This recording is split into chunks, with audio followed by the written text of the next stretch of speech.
for joining us this afternoon for the Freshwater Stewardship Community webinar series, specifically for Invasive Species Awareness Week.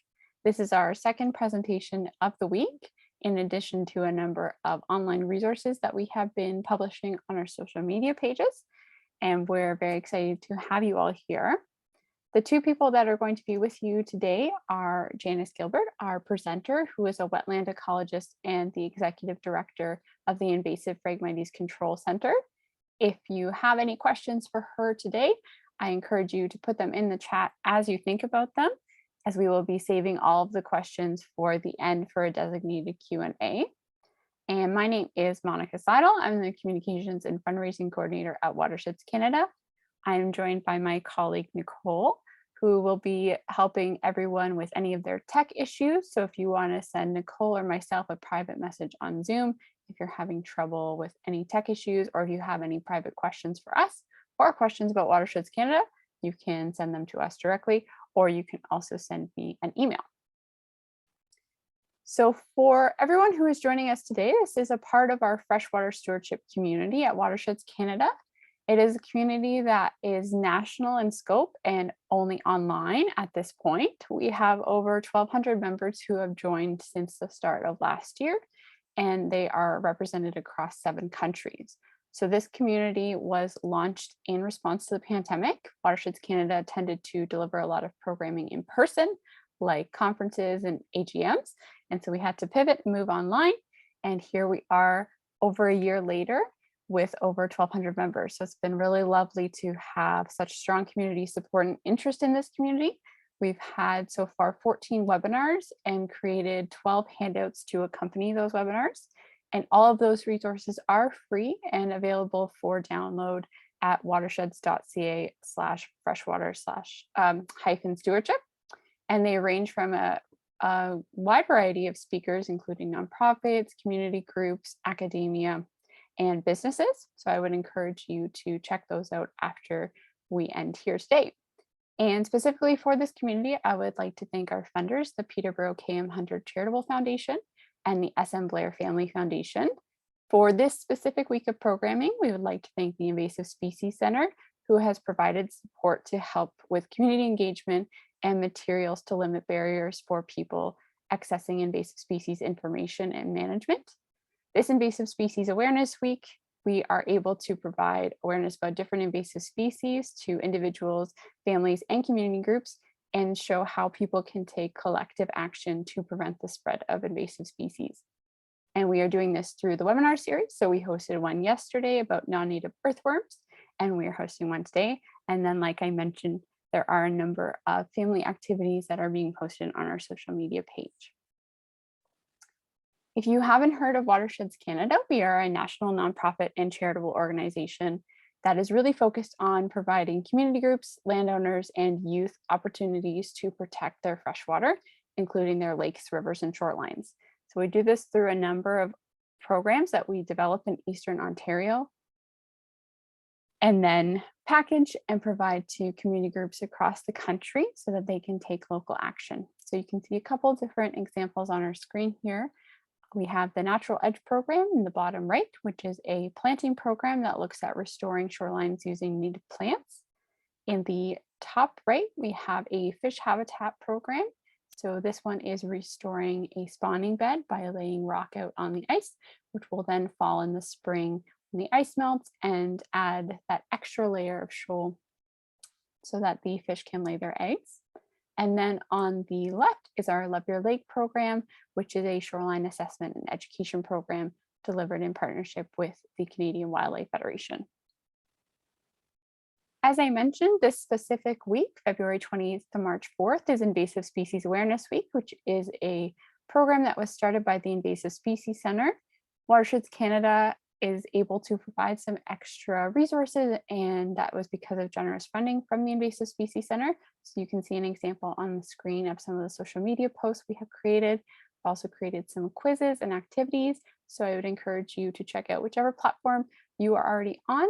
We are there, and we are posting about invasive species this week. And you can also follow all along with the hashtag on the screen.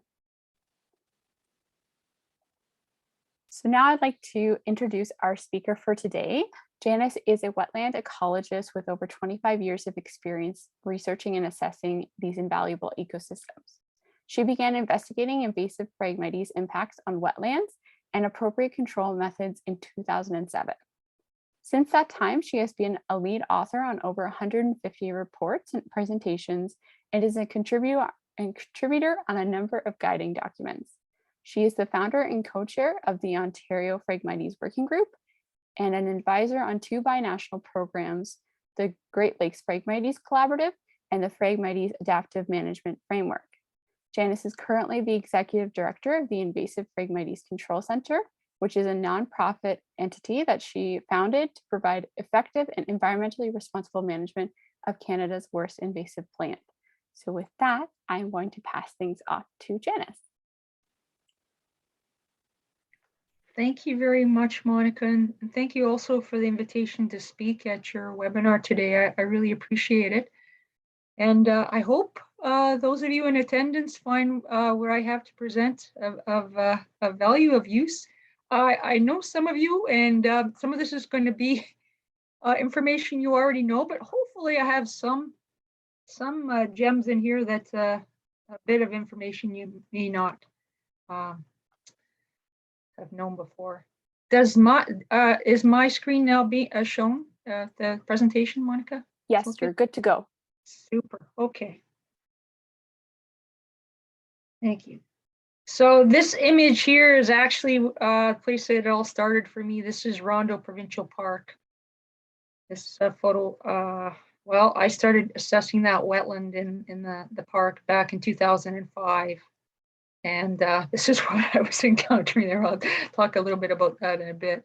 So I thought I'd start out first talking about the plant itself. And then I'll go into, sorry, my one slide disappeared on me. So I'm going to talk about the plant itself. I'm going to talk about why it's a problem. I'm going to talk about some projects that are going on in the province, and mention the Green Shovels Collaborative that has an objective to eradicate frag in the province by 2030, which is pretty cool. Anyway, so to get started here, the background information. We do have a native Phragmites on the landscape, which you should be aware about. We know this from peat cores, and we've seen it out and about in our wetland systems. We know we have an invasive strain as well from Europe, and this is work that was done by Kristen Saltonstall, a geneticist, a researcher at Yale University back in the early 2000s. So she was able to trace our invasive strain back to Europe. In the early literature, it's a subspecies australis, but I don't know where we are right now, but she said that's not correct. So I was just referred to as a Phragmites australis, and actually most of it is called frag. But back in the mid 2000s, Paul Catling, a researcher with Agriculture Agri-Food Canada, recognized this plant as exceedingly problematic, and he said it's our worst invasive plant. So here's what native Phragmites would look like if you happen to encounter it out in our wetland systems or along some of the roads.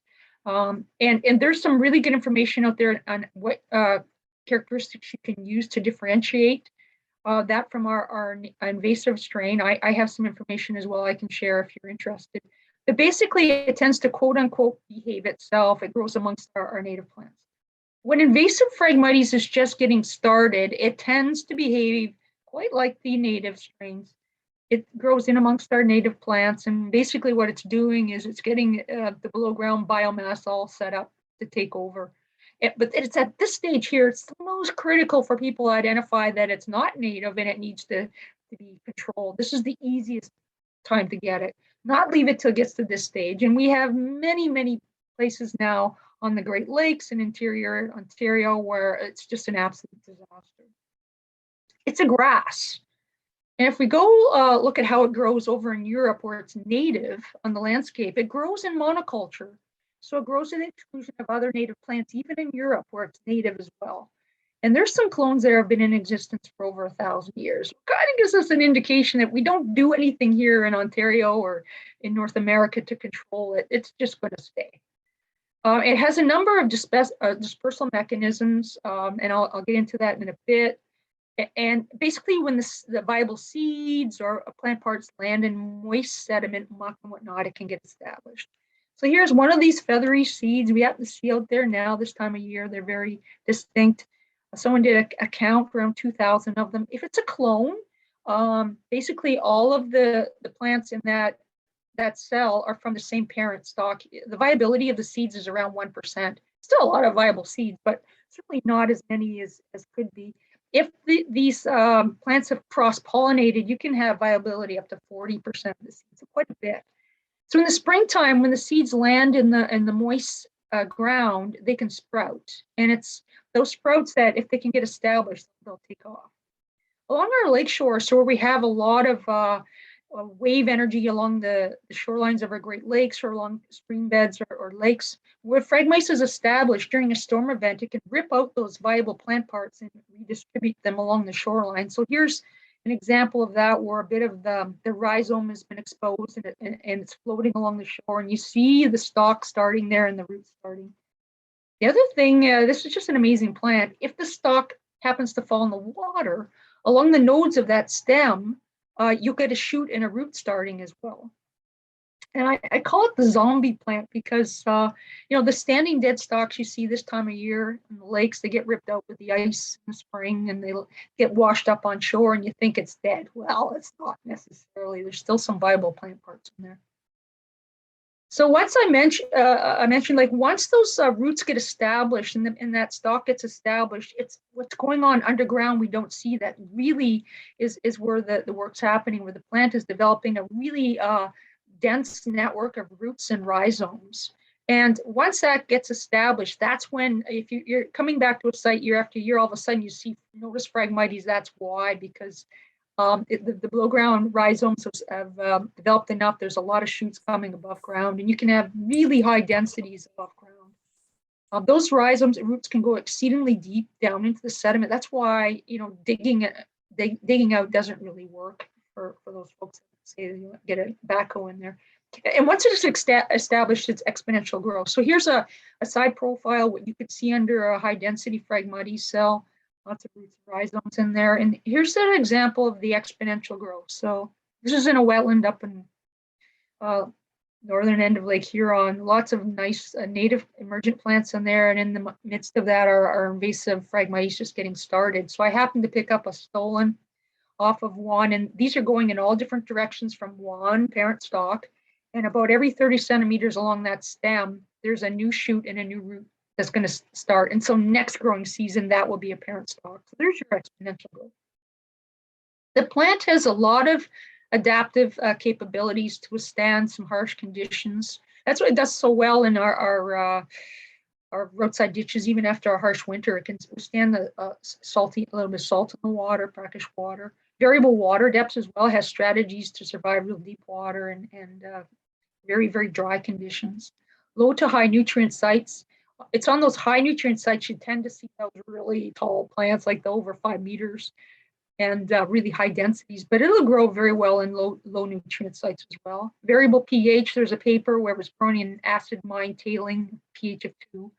And basically it's found in every continent in the world except the Antarctic. So a lot of strategies for surviving environmental conditions. And here's one of them for the water depths. And this is certainly, when the Great Lakes water levels started to pop up in 2013, this is what happened along the stalk, the nodes, these adventitious roots. You see willow trees have these as well, and alders. So very feathery roots that can take the oxygen out of the water column and send it down to the below-ground structures. And in really deep water, it can actually just scoot across the top. So these are little runners coming off, and once it hits the muck, away it goes again. And here's the other extreme, very dry sand dunes, and it can just send the roots down to get the water and nutrients it needs. It's a really strong competitor for nutrients, and I have not seen any of our native plants outcompete it, and that includes the cattail of both the native and the hybrid and the invasive strains, the willows, alders, you name it, this plant will take over. It also sends this little chemical through the roots to kill the native plant roots around, and basically it doesn't belong here in North America, so there's no checks in place to keep it at bay. And as I mentioned, even in Europe, it grows monoculture. So humans are the only real control factor. It is an absolute disaster on the Great Lakes right now. A couple of years ago, the Great Lakes Commission finally acknowledged that. There's a binational group, Great Lakes Phragmites Collaborative, that is trying to share resources and information along the Great Lakes. Those red dots in Ontario are from EdMaps, that mapping platform we have both sides of the border. And there's obviously some red dots missing, particularly North Bruce. You see up in Northern Ontario, those are following transportation routes. So how has Phragmites been spread? In the 1990s is when scientists, particularly in the US, started noticing that Phragmites was starting to misbehave, quote unquote. And there's a lot of research looking at that. Back in that time, there's suspicions that it was an invasive strain, but like I mentioned, we didn't know till the early 2000s that it actually was confirmed. But there's a lot of changes on the landscape. You think about it, the last few decades even. You know, in these areas where we used to have forests and fields, and it's all development happening. A lot of changes to the landscape, a lot less of our natural landscape to absorb the moisture, and so a lot of pulsing happening in our rivers and creeks. And certainly with climate change, there's a lot more going on as well. A lot more nutrients up there and a lot more disturbance. There was a really good paper came out of Quebec a few years ago that made a direct link between the spread of Phragmites and the development of roads and infrastructure corridors. And Karen Alexander, when she first worked for the Lake Huron Centre for Coastal Conservation, her job was to map Phragmites on the Lake Huron shoreline from Sarnia to Wyerton. And what she found were there was new pioneer cells starting along the lake shore, invariably by a creek mouth or river mouth. If she went up into the landscape, it was growing in a ditch along the road or agricultural field. And so basically that's how it's been spreading around. And way back in the early days, I used to accuse Minister of Transportation of actually planting it. Because, you know, it'd be roadside construction, and the next year there's the Phragmites. Well, it's basically, you think about these machines are going in, digging it up, and then going on to the next site and spreading it around. And when I was doing wetland assessment work up in Northern Ontario years ago, there was a company from Hamilton up there doing construction where I was like, well, of course it's being spread that way. No one's cleaning their equipment. And so it's not uncommon in Southern Ontario to see Phragmites along our roads. And certainly Northern Ontario now, it's becoming more and more of an issue. And so I hear those are our target areas. We have to get it off of those roads, particularly where it's growing beside wetlands and creeks, where it can get into those places quite easily. In areas of Southern Ontario where it's been here a long time, it's becoming an issue for agricultural drains, drainage ditches, agricultural fields, because it just plugs up the drains, and the farm fields don't get the drainage that they should. So there are a lot of impacts, obviously, where it's well established. ATVs are also causing it to be spread around, and this just absolutely it just so upsets me. I'll get into these beautiful, globally rare ecosystems, and there's ATV tracks all through them. This was actually quite a common activity when the lake levels were low. And so basically the recreations, they'll drive through Phragmites, and then they'll take the plants further into these large coastal wetlands and spread it around. So we have a very invasive plant, and there are a lot of concerns with it where it has really been able to establish. The recreational impacts are huge for some of these areas. People can't see the lake anymore. They can't access it. They can't go fish. They can't recreate at all, swim. So really huge impacts in that regard. People that own shoreline property, when they go to sell their cottage or their homes, they don't really get good value out of it, because the people that come to look at them look across and all they see is a sea of Phragmites. They can't even see the lake.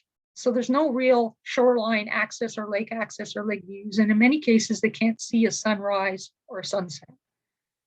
A damage to infrastructure, the plant will grow through asphalt. So certainly there's a cost impact there. And there have been fires in the dormant season this time of year under hydro corridors and intercepting and interfering with the flow of power grids. And, you know, you think about the liability issues where it's going along an intersection at a road. There have been some horrific accidents. People creep out because they can't see past the Phragmites. and also with fires as well in urban areas. So here's a snapshot of it growing through the asphalt. And this photo here is from Dave Collins in St. Thomas. Very similar situation where they had homes growing around a pond that was owned by the city and was just socked in with Phragmites. And he really wanted the Phragmites gone. Now, for years and years, the city had been cutting it, and it just kept growing. Frag likes to be cut. So they say, if there's a fire and there's, our homes burn, there's going to be there's a liability issue here. So they actually formed a coalition, started working together, and the Phragmites is actually now gone in St. Thomas. Really great project. If you've ever experienced a Phragmites fire, it's crazy. It grows exceedingly fast and very hot. I had some temperature loggers in Rondo a few years ago for a high complexity burn and measured over 800 degrees Celsius, very fast fires. You do not want this plant burning in urban centers, that's for sure. If you want to see this, just Google Phragmites fires. You'll see all kinds of videos out there on these. This is why I first began getting involved with the control of this plant. I mentioned doing some assessment work in Rondo, and I get into the middle of these large stands, and it was sad. It was just like no evidence of wildlife use in there whatsoever. No nests, no scat tracks, nothing. And I thought, we've already lost so many wetlands on the landscape because of human activity from infilling and dredging and whatnot. And now, unfortunately, it's still happening. But, and then we bring in this invasive plant, and then the plant takes over what habitat these poor creatures had left. And so this is why I'm so very passionate about getting rid of it. There have been some studies, a lot of studies actually looking at the impact of frag, and there's a really high percentage of our species at risk that are impacted by it. In the early days when we were doing work in Rondo Provincial Park, we would actually find the dead turtles in the Phragmites. So they just, they get into these big cells and there's no food or water for them. And there's a Blandings turtle there, just get stuck and they die. Some research coming out of the impact on actually turtle nests, because the Phragmites will dry the nests out and they'll shade it. So they impact the humidity in the nests and the temperature. So really low egg hatching in those areas. Really good long-term study looking at the endangered Fowler's toad, the decline in the population, the increase of Phragmites in these vernal pools that they require for their breeding and the rearing of the young. But Rebecca Rudy's lab, University of Waterloo, there's a lot of really good research coming out. This one's from her PhD student, Courtney Robichaud, who actually was a keynote speaker at the first National Phragmites Conference. And you can actually see her presentation. But on this one, she's looking at the aerial foraging birds and the impact, comparing Phragmites versus meadow marsh versus cattail, open water. And definitely there was a decline in the birds using the Phragmites habitat, and I'll get to the why further in my presentation. For myself as a wetland ecologist, there's so many impacts on the ecosystems. In areas where there's no water inflow, it'll dry them out. A really high evapotranspiration rates here in the middle of these things is like sauna. The nutrient cycling gets altered, absolutely. They're standing dead biomass for years and years. Those canes just don't break down very easily. They use them for thatching in Europe for that reason. And the impact on the plants, and with the plants, the insects, and the food chain. So I've done literally hundreds and hundreds of square meter plots. And basically, this is rather consistent, except in areas where the ice risk is standing dead out. You've got about 69% in your square meter plot of dead cane from previous year's growth. You have about 28% of the live Phragmites. And if you're on the edge of the Phragmites, you may have a little bit of cattail, usually the hybrid version, frogbit, the duckweed, and smartweed, not really high value plants anymore. And so this is what's being lost. This is a very rare coastal meadow marsh, the only one in the Carolinian zone on Lake Huron. And right next door, this wall of Phragmites moving in. So what are our options? I'm going to talk about the biological, mechanical, and chemical. And before I get there, I just want to emphasize, there is a real timing aspect to doing work in these very sensitive habitats. The wildlife will utilize the edges of Phragmites. The birds use the structure there in the spring for their nests. So you really have to be cognizant of that when you're working in these areas. And the other thing is, I really like this, like, what is the goal of your project? Is it eradication? Or is it like long-term maintenance protection? So we dampen it right back, and then we have a long-term program in place to ensure that it never gets back to the disaster it's at. And then with your specific system, like, what are the best methods to be using to control it? Every site's a little bit different. And then when's the best time to be going in and doing that work? And how do you know you're doing more good than harm? So there's the monitoring piece that's really critical. And yes, snakes do hang out in frag. Was that eye level with me? Heart was thumping. But yeah, basically our motto is like, do the most good with the least harm. We do not have to go and kill frag at any cost. It didn't get here overnight. Let's take our time figuring out how to get rid of it in a responsible manner. So I'm going to start with the biological control. Work started in Bernd Blossie's lab, Cornell University. This is where, the purple loosestrife beetle started that really, really successful program. They went and looked at what's feeding on frag over in Europe, and then came back to the eastern seaboard, along the Atlantic shoreline, because that's where frag first started in the United States and Canada. And so what's feeding on it there? And they found these different insects, and they basically narrowed it down to 2 moths are these really potentially effective biocontrols. If you want to hear a little bit more about the history of that, Bernd Blossie has a webinar in the Great Lakes Phragmites Collaborative. But if you think about it, the insects don't know the boundary between US and Canada. So absolutely this has to be a binational program. And there are researchers at the University of Toronto and Agri-Food Canada working on that. And one of those researchers is Michael McTavish. He gave a really good overview of where they're at with this program. They actually have done some studies here in Ontario. They haven't been able to do that yet in the States. So if you want to learn more about what's happening, there's actually a webinar there that Michael gave for at that National Phragmites conference I mentioned. So you can just Google that and find that there. I would like to mention the goats. This comes up every few years in the media. For me, it's a great public education awareness piece. It's not the answer to controlling Phragmites. The goats will eat anything. There's a lot of logistics involved. This project here, I remember, I think it was around 2008. They had hit the media. I had a lot of questions about it. I know there's a recent one as well in Southern Ontario. Yeah, so I'm not the best for controlling frag or long-term or even for sensitive habitats for sure. In Europe, that's what they call them reed beds. They actually use them for their cattle and sheep and goats, but that's not what we want to actually promote here. So I'm going to talk about some methods that anybody can do. And in fact, there's hundreds of fraggers out there utilizing these tools on the landscape, the spading, the cane cutting, and the still cutting. We have postcards available. So this is the spading method. This one you can use actually in soft sediment sand, but also in water. Works really, really well in water. So those postcards will be available for that, and also the cane cutting as well. And then there's these still cutters.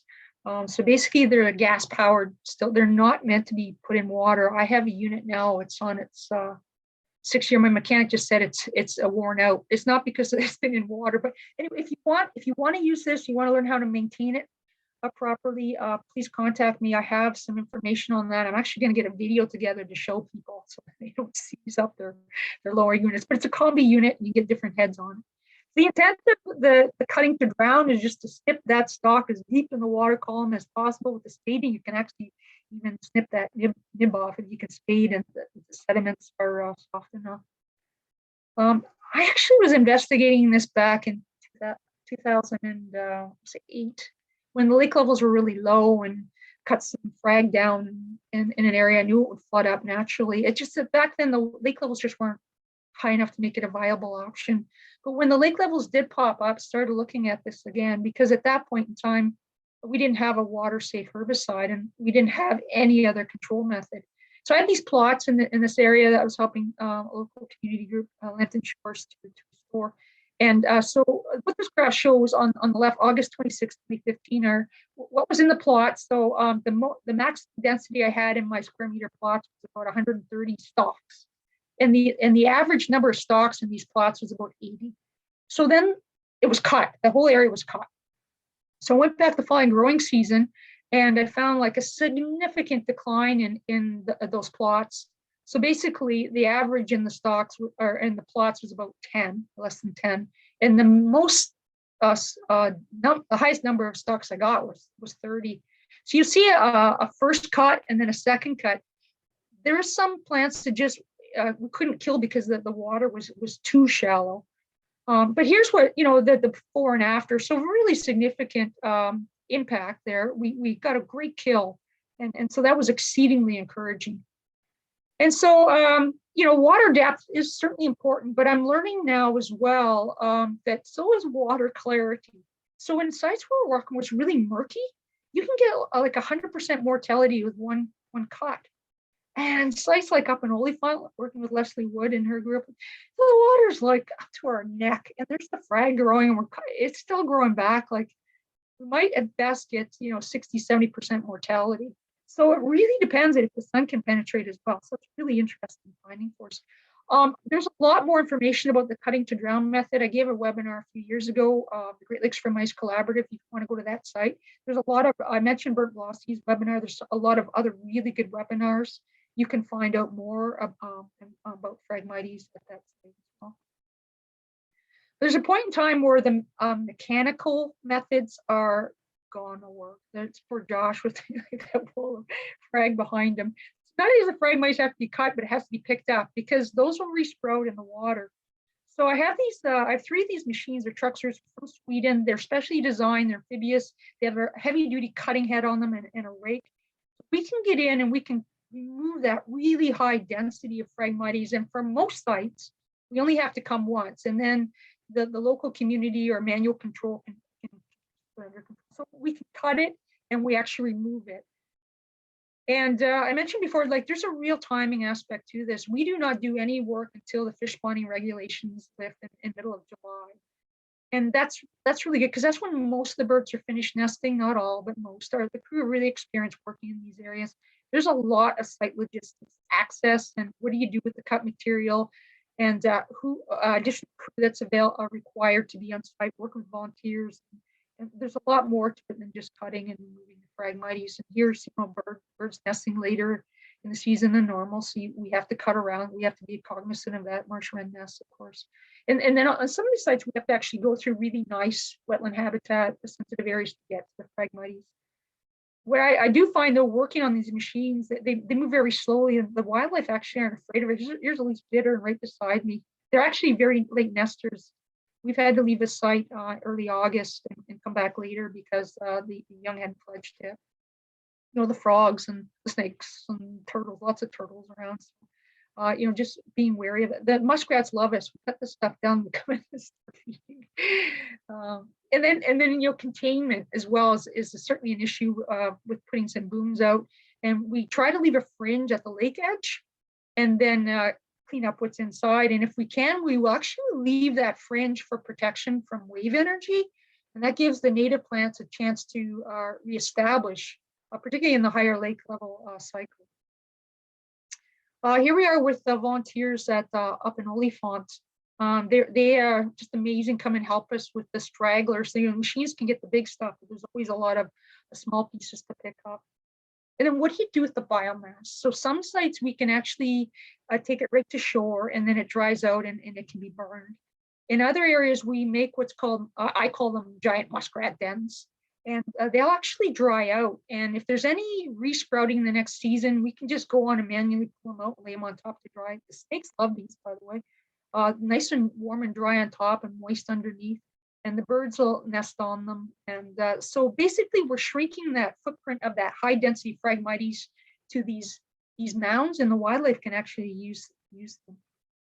In some areas, it has to be trucked out. It's too exposed to leave the cut material. And this is up on Manitoulin Island, working with Judith Jones up there. I'm going to mention this project in a bit as well. But a lot of the municipalities that we work with are really good in-kind support. So this is Tecumseh Township. They on their dime brought their backhoe out and their truck to haul it away for us.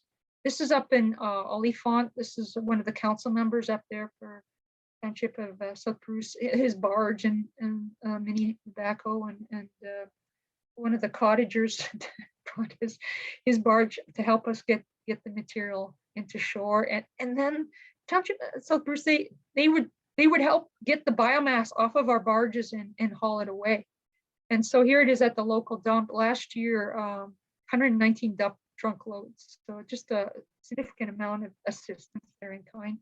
And also what they've done for the local community, the volunteers, is provide this bin where they can take their cut material that they're removing manually and deposit it in there, and they haul it away for them. As I just want to highlight a couple of sites here where we've been using the trucksters and volunteers work. This is at Lambton Center. It's church camp. And so previous to the work there, the manager had been trying to deal with it, tarping and whatnot. And out beyond that frag is Lake Huron. So the campers would come, they couldn't access lakes. They actually had put in a swimming pool for them. And any campers that wanted canoe or kayak had to drive offsite to access the lake. This is the next summer after we caught. There's brought tears for us. The first time in over a decade that these campers could actually canoe and kayak at the camp.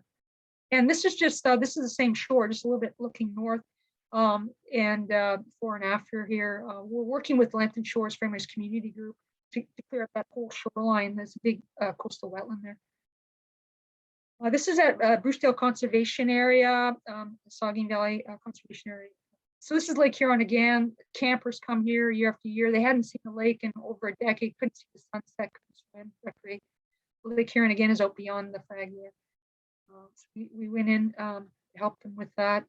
There it is there's the shoreline, and that's what it looks like today. It's all cleared out, and the campers so appreciate it. They'll go with the cane cutters and clean up any regrowth that happens to come in. With these sites, it's not just the cutting to drown, though. We do actually have to use herbicides where there's no water. And there are herbicides available for us to use outside of the water. We use the Weather Pro. That's our favorite product to use. There are some others there. You see. So it's glyphosate based. It has a surfactant in it. The other product that we've been using is the Arsenal Power Line. So it's a Mazepure based with surfactant. So none of these products should be used in water because of the additional surfactant that's put in at the manufacturing stage that's been shown to be harmful to aquatic life. So that's a really important point to make. We tend to use the Weather Pro, and then if we've used it on the same site for 3 times in a row and there's still frag that just refuses to die, we'll switch over and use the Arsenal Power Line, the Invasive. We tend to use that product less because it'll actually kill a mature tree. You really have to be careful with that product. You don't need nearly as much of it. For this work in these natural systems, you do need what's called a letter of opinion. So it's a written, it's a permit from the local, I have MNR, Ministry of Natural Resources, Ministry of Northern Development, Mines and Natural Resources. But anyway, yeah, you need that whatever opinion place. We do have now, thankfully, a water safe herbicide, BASF. So it's just strictly the Mazepure, and then you add the water safe herbicide to that, or sorry, surfactant to that. And in order to use this product, you need an aquatic extermination permit from the Ministry of Environment, Conservation and Parks. So there are restrictions on use of that product. But thankfully we have it, particularly now that the lake levels are dropping. For folks that aren't familiar with herbicide use, like when I first started using this in the wetland systems, people thought, my mom is a wetland ecologist, thought it would fall and bump my head. But honestly, like in many respects, it's the more environmentally responsible approach. You get rid of the frag and the native plants come back and the insects come back and the wildlife come back. And so here's an image. This was thick frag. We sprayed it with herbicide, got rid of standing dead, and here's a milkweed, and there's the monarch, the next growing season. And I mentioned Courtneys Research, what she found with those foraging birds, with they're looking for the insects coming off of the plants, of course, in the wetlands. And so what her research showed, so the invaded is the Phragmites, the treated is the Phragmites that was sprayed with a herbicide the previous year. And then we have the meadow marsh and the cattail community. And you can see where a lot of insects actually came back after the Phragmites was treated with the herbicide. So really a great science going on, showing that we are doing more good than harm. So how do we apply the herbicides? It all depends.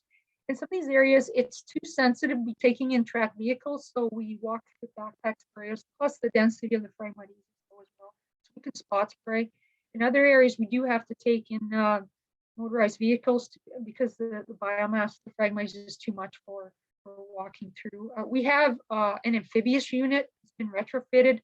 This machine gets us where we need to go. It's a crazy beast. Some really difficult to access sites, remote sites to herbicide. And there's some other folks out there doing this work as well. Frank Letourneau over AgriServe. He's got these modified centaurs. These aren't amphibious, but he could certainly cover a lot of ground with these machines. This is Eric Giles Restoration down Long Point. He owns a Marshmaster, and Nature Conservancy of Canada have 2 others as well. So these units are amphibious. You can access the sites, remote sites with multi spray. And I just want to mention, for those of you who aren't aware, down in Long Point, this emergency use program that's been underway for entering in 6 years now. So basically, it's a partnership, and Nature Conservancy has been the lead agency with this, working with a number of different partners and the provincial government. Basically, they were able to get a permit from the Pest Management Regulatory Agency to bring in the Roundup Cusp, the glyphosate herbicide that's been used in the States for several decades to treat the Phragmites in water. And this involves both helicopter application and ground application using the Marshmasters. It's the first time it's ever taken place in Canada. There's a lot of really good presentations out there about this. A lot of monitoring has to come with this. So this is at Dr. Rebecca Rooney's lab, and that's where Courtney's PhD research on the birds and the insects come from. And this is a big undertaking, a lot of partners involved. Not only are they working in the wetlands in Long Point, but also up on the watershed as well. Private landowner program going on and roads and whatnot. So you see a lot of partners involved in this. If you want to know more about this, Heather Braun with the Canadian Wildlife Service gave an update on this program. Canadian Wildlife Service have the last remaining large stands of Phragmites. And again, this webinar is available if you want to Google and learn more about that. And there's other webinars as well.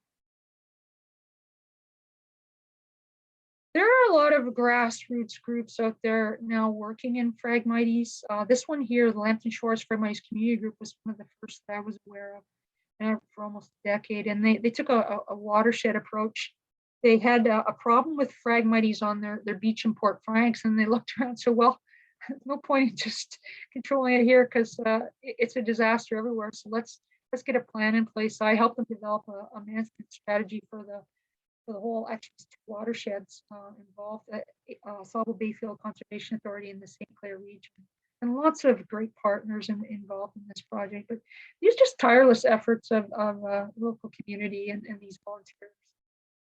I mentioned the spading program. This is headed up by Lynn Shorter, horticulture instructor. She had a cottage on Humblewood Beach and started spading, and took her 5-6 years to clean her shoreline. And then her neighbors wanted it done. And so what she did was just fantastic.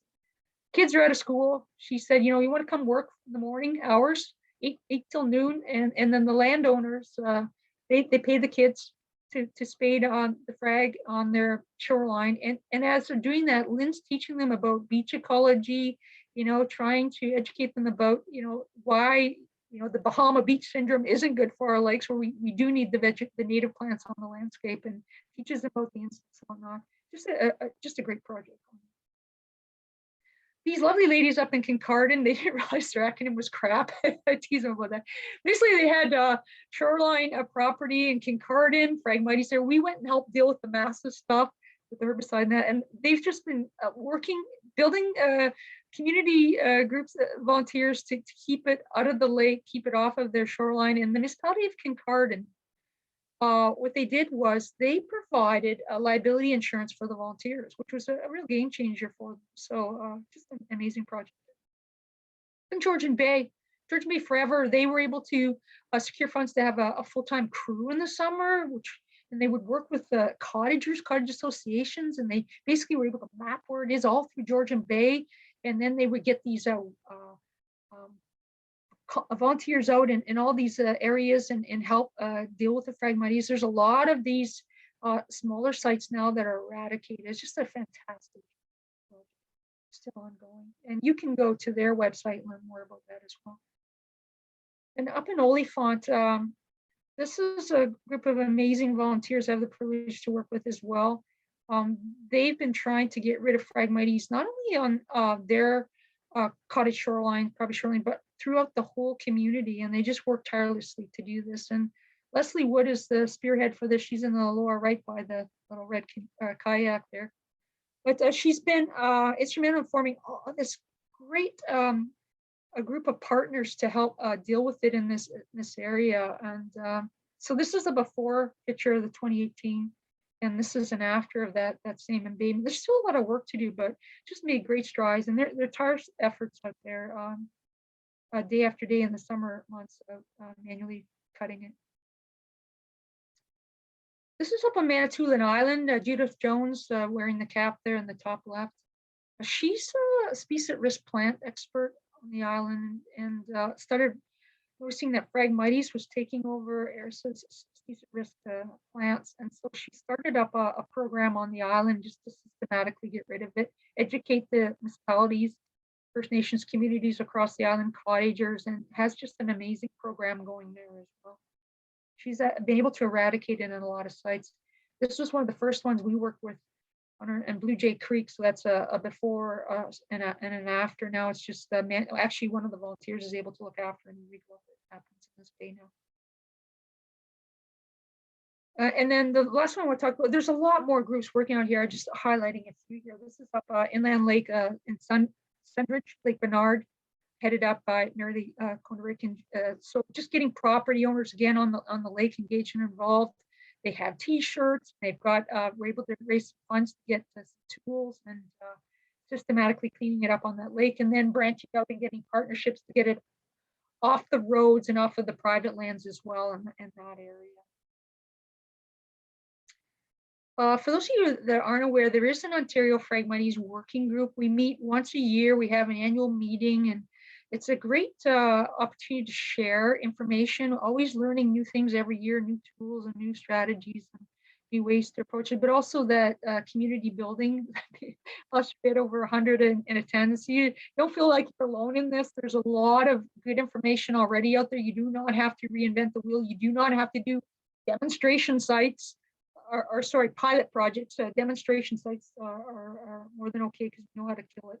And there's already a lot of work on brochures and that are available to you. Some of we got this document together for dealing with it on roads. Just some guidance there because we're seeing practices like make work projects where companies just wanted to have a job to do every year. We just wanted to get rid of it, want it killed. So put some information in there about that.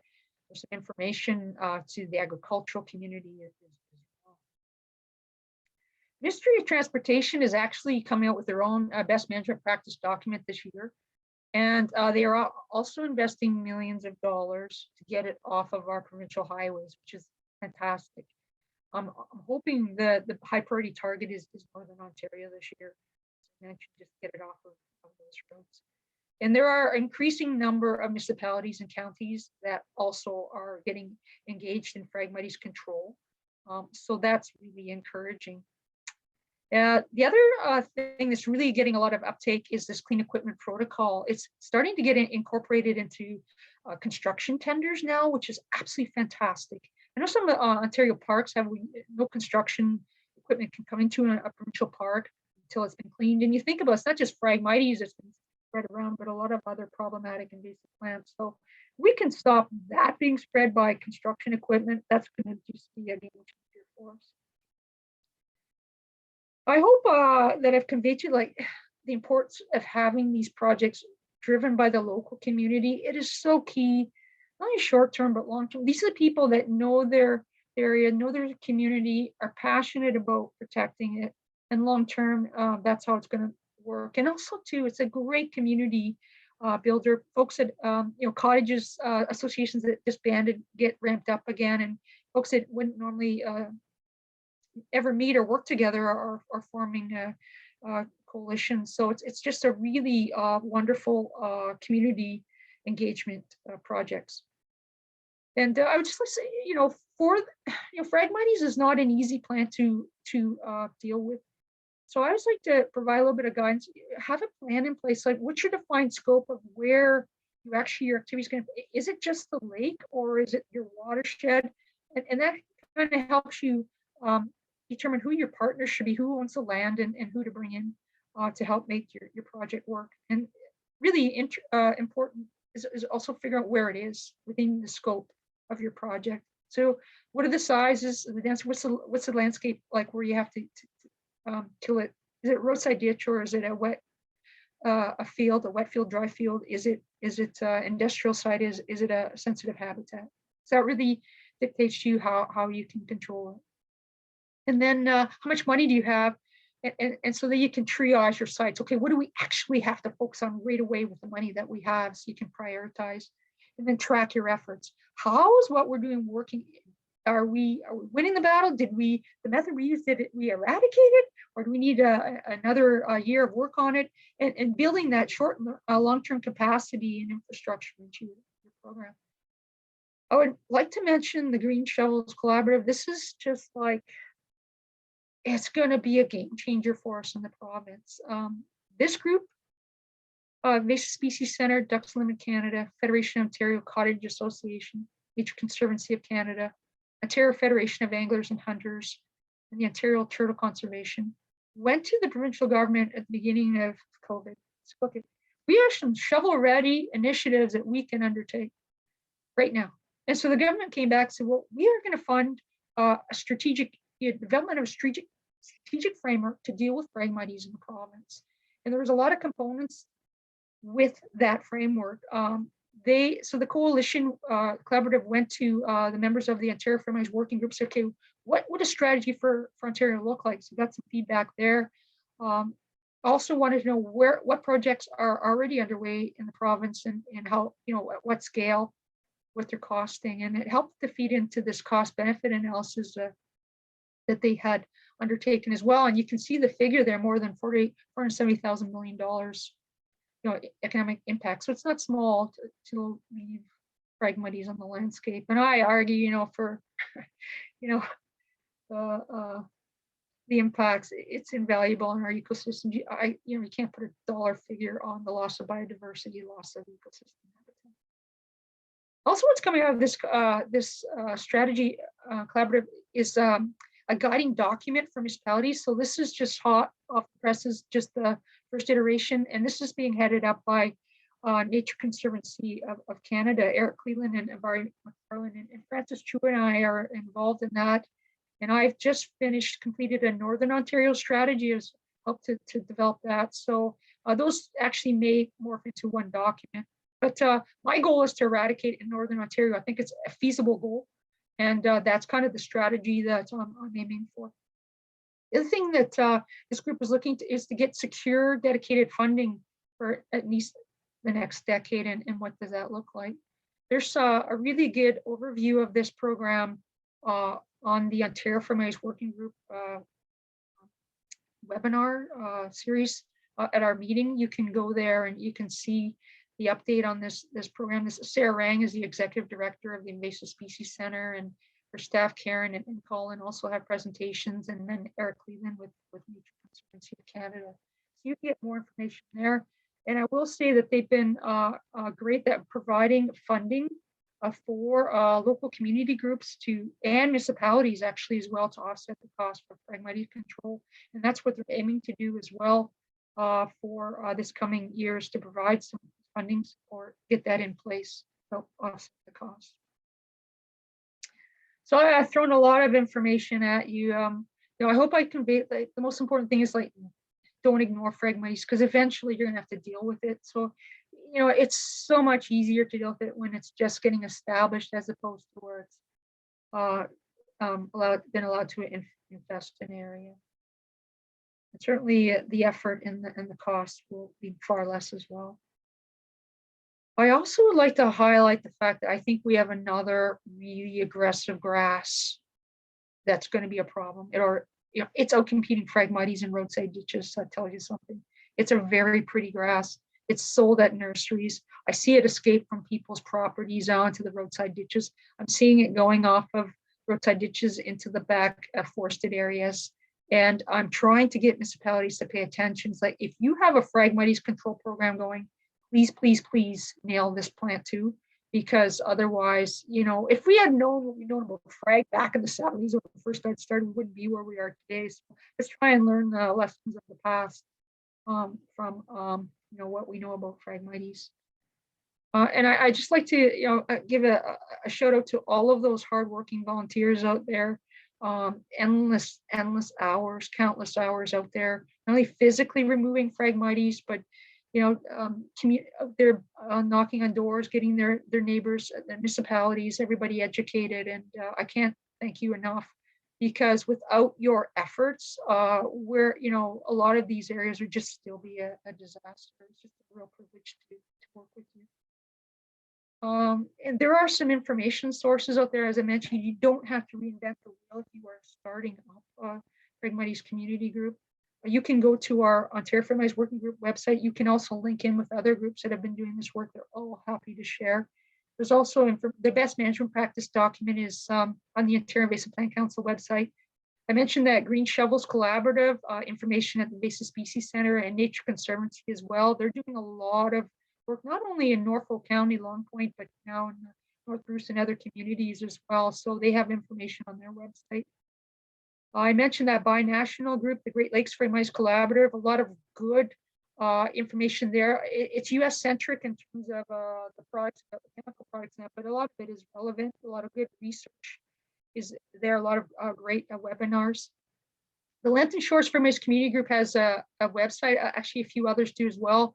You could get information off of them. And if you want to contact me, I'd be happy to talk to you as well. You can reach me at that email there. So with that, I'm open to any questions, if we have time. Well, first I will say thank you so much for all of that information. It's really amazing to see all the work that is being done by communities across the province, and to have all of that information packed into one presentation, I think will be of real benefit to people. So thank you so much for that presentation. I have put Janice's email in the chat. If people have any questions after today, you can reach out to her. And I'm also going to put in a short feedback survey, so people can just let us know how it was today, if it was what you thought it was going to be, if you have topics that you would like to be featured in the future. That would be where you can tell us that information. There are a couple questions, and I guess if people have to go, I would say that we are recording this and we will be sending everyone the recording early next week. So if you have to go at 3, that's okay. We will still ask the questions. Just because there are only a couple of them, I think we can nail them out quickly. And we will also be sending out a fact sheet that kind of details a lot of the information that Janice sent today or talked about today. So you'll be getting that next week as well. So the first one I think that most people asked was what that new plant was that you mentioned at the end that's taking over. I'm sorry. Silvergrass. It's a miscanthus. Silvergrass is the common name. Perfect. People will be getting a copy of the presentation, so that covers that question. So, all these people that are taking efforts to remove the frag, how many years do you know it takes for people to keep going back and checking before a site is cleared? Is it ever fully cleared? Will you always have people going in and checking to manually remove it? Do you have any idea?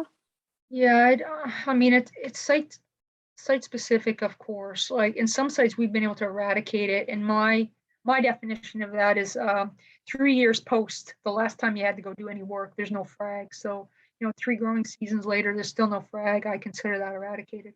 You can imagine on the Great Lakes, with all the Phragmites that's along the Great Lakes and the water moving it around, it's going to take a lot longer to be able to fully let your guard down, say, nothing's going to wash up on our shore. So the good news is, it's like once you've got rid of the massive stuff and you're just dealing with a little stock here, a little stock there, if you know how to identify pioneer populations of Phragmites, that what would have taken days would take, a few minutes, right? So the time that you have to spend to actually control the frag drops significantly. But on our Great Lakes shorelines, we have to maintain vigilance until we have a lot more of the shoreline cleared up. And I'll give an example, the upper wash frag fighters, they have people that walk actually the crap ladies too, they walk that shore all the time. If they see anything washing, they pick it up right away and get it up high and dry and just let it dry out. And that's how they're keeping their shoreline from being reinfested. Someone was wondering about, you showed those giant piles of the harvested frag, and they're wondering if it can be used to generate electricity or renewable diesel, the biomass. Yeah, that question comes up a lot. And this is what I tell folks. Number one, it's not, I mean, I would prefer to leave it in the wetlands for habitat if we can, because the wildlife use it, and it takes a while for the native plants to plant, create some structure. The wildlife love it. But the biomass pieces, and I've met with the researcher I.C. Farr at University of Western, and they had this digest. They had a PhD student from Italy come and look at digesting frag and whatnot. I don't want to create another biofuel commodity. I want to get rid of it. And when you cut it once, like if you're doing this the right way, you only have to cut it once. You only have that massive biomass on that site once, and after that, you have minimal regrowth. So where, and I know there's a lot out there in the landscape, but where are you going to harvest it? You're going to take these pieces of equipment into these sensitive habitats to harvest it? Like that's not right. So I get their point, but it's not clean stuff either. So it has a lot of goop on it, like that stuff up in Olifant had this algae goop all over it. It's not clean like a corn stalk. And it's wet, it's got sand on it and all that. And so there's a lot more logistics to doing that. If somebody wants to come and take our frag away, we're hauling it to, hauling it to the dump sites doesn't happen all the time, actually. That's Olifant and Manitoulin is kind of rare. The Manitoulin, we only had to do that the 1 year. You saw the picture after, like there's no frag there to haul away. So it's really site specific, site dependent, but the last thing I want to be doing is creating a commodity for it. I know they use it in Europe for thatching, but it's a native plant over there, and they've, over the millennia they've been utilizing it. I just want to get it out of our natural areas. I want to get rid of it. And along the roads, there are some, certainly along our 400 series, how you need crash trucks to do any work. So, if you're going to go be harvesting it for biofuel, that doesn't make sense. There's a lot of logistics, there are a lot of cost to getting rid of it, just spraying it and mulching it, get rid of it. That's my percent. That's others may have other opinions on it, but that's my take on it. Okay, no problem. Someone said that they're seeing a plant that looks like frag, but the stem is green and light brown and was planted by their neighbor. They're wondering if that's something that was sold at a nursery. But it's not Phragmite. I mean, invasive frag stalks are green and light brown, so I can't help you at all. Send a photo, maybe. To folks at the Invasive Plant Council or the invasive folks that may be able to help you identify that. Here's the thing. There are plants being sold at nurseries that really shouldn't be sold, right? So there's and there is work with the nurseries right now. There's a really great little brush. It's called Grow Me Instead. So when you go to a nursery, you can look at the native plants and that are very similar to these ones that aren't native. And hopefully in time, the nurseries won't be selling any plants that have that could be problematic if they get out. I'm thinking of the giant hogweed, like those used to be sold as ornamental plants, right? We're very silly. Humans are very silly creatures. we do sometimes. But anyway, I can't. I'm sorry, I can't answer your question. To see a photo that you're talking about. No problem. And I think the last question is if there has been any research that looks at frag being a barrier to movement for fish. Oh, that's an excellent question. Actually, I have been doing some research with Bruce Power, and I've been setting up phytoliths in a really high density frag versus intermediate versus the native emergence zone comparing. Really cool results. When I first, the very first year I was doing that, I do a 2-night net set. So I put the nets up 2 nights in a row. And the very first night in high density frag, I hardly got any fish, and the other nets with the intermediate density intermixed among native plants and all native plants, lots of fish. Invasive frag is having an impact on our fish. That night there was a strong onshore, like lots of wave energy. The next morning my net was full. So the fish are using the structure to get out of the wave energy. And what I found was when the lake levels were a little bit lower, the bigger fish couldn't get into the frag, those thick frag stalks. The smaller ones could. So they was kind of providing a bit of a habitat for them from the predator fish, right? The little guys could get in there, but the habitat quality for them is really poor. Where I think has the biggest impact on fish is the fish nests. Like some of those fish, they can't clear the substrate to put create a nest and lay their eggs and whatnot. And there's more research looking at that, but there's water depth dependent. When the lake levels are lower, those standing dead stalks are so thick the big fish can't get in to that structure. And certainly our native plants that this frag is replacing, they can. So the trying to plaque the bulrush and whatnot. That's what our fish need to have, not the Phragmites. But I have to say that the wildlife will utilize what's there for them to utilize, right? If that's all they have, that's what they're using.